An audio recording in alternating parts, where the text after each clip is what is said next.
রাজধানী থেকে জেলা শহর চিত্রটা একই। তেলের জন্য ফিলিং স্টেশনে দীর্ঘ সারি, ঘন্টার পর ঘন্টা অপেক্ষা করেও জ্বালানি না পেয়ে ক্ষোভ বাড়ছে চালক ও সাধারণ মানুষের মাঝে। ইতিহাস দেখি নাই, তেলের জন্য একটা সংকট। আমরা কোনোদিনও এখানে সিরিয়াল করি নাই। এই স্বাধীনের পরে এই বাংলাদেশে ফার্স্ট দেখলাম তেলের সংকট। আমাদেরকে 100 টাকা 200 টাকা করে দেখ, আমাদের দৈনন্দিন জীবন কর্মযোগ্য যেন চলে। চাঁদপুর কুমিল্লা মহাসড়কের 3 ডিপোতে 5 জেলার জন্য মাসে প্রায় 2 কোটি লিটার ডিজেল, অকটেন ও পেট্রোলের চাহিদা রয়েছে। এখন এখানে জ্বালানি তেলের হাহাকার। পাম্পে তেল আসার খবর এলেই থাকে এমন দীর্ঘ লাইন।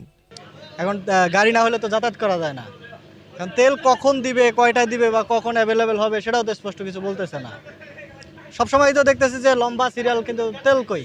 তেল তো নাই। আরো 2-3 ঘন্টা লাগতে পারে। 2-3 ঘন্টা পরে যদি আসে তাহলে পাইতে পারি আর কি।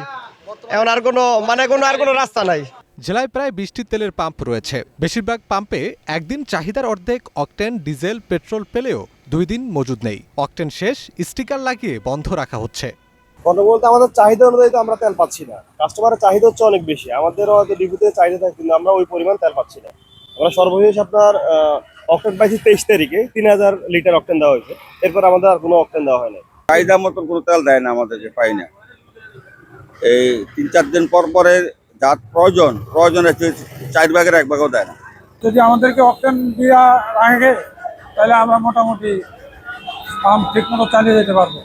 কিন্তু তেলের এই কৃত্রিম সংকটের নেপথ্যে উঠে আসছে অসাধু মজুতদারদের নাম। অবৈধ মজুদ রুখতে মঙ্গলবার রাতে বিভিন্ন জেলায় ঝটিকা অভিযান চালায় ভ্রাম্যমাণ আদালত। এই ব্যবসা প্রতিষ্ঠানে অবৈধ ডিজেল, বিপুল পরিমাণে অবৈধ ডিজেল মজুত করা। আমরা তো গোপন সূত্রে প্রাপ্ত সংবাদের ভিত্তিতে ঊর্ধ্বতন পুলিশ সুপার স্যারকে অবহিত করে তার নির্দেশক্রমে আমরা টিম এসে তার দোকানটা তল্লাশি করি। তল্লাশির কারণে প্রায় বিপুল পরিমাণ ডিজেল 26 ব্যারেল হবে। 26 ব্যারেল ডিজেল আমরা স্থানীয় লোকে এবং সাংবাদিকবৃন্দের উপস্থিতিতে জব্দ করি। সীমান্তবর্তী দক্ষিণ শালিকা গ্রামে মধ্যরাতে অভিযান চালিয়ে ফারাবি ট্রেডার্সের গোডাউন থেকে 26 ব্যারেলে থাকা 5375 লিটার ডিজেল জব্দ করে পুলিশ। অন্যদিকে নারায়ণগঞ্জের গোদনাইলে জেলা প্রশাসন, বিজিবি ও পুলিশের যৌথ অভিযানে ধরা পড়ে 4880 লিটার অবৈধ ডিজেল। এ সময় নাসির নামের একজনকে 1 মাসের কারাদণ্ড ও অর্থদণ্ড দেয় ভ্রাম্যমাণ আদালত। ময়মনসিংহ ও রংপুর সহ দেশের বিভিন্ন স্থানে সিলগালা করে দেওয়া হয়েছে বেশ কিছু ফিলিং স্টেশন। প্রশাসন বলছে, বাজার পরিস্থিতি স্বাভাবিক না হওয়া পর্যন্ত অসাধু ব্যবসায়ীদের বিরুদ্ধে এই অভিযান অব্যাহত থাকবে।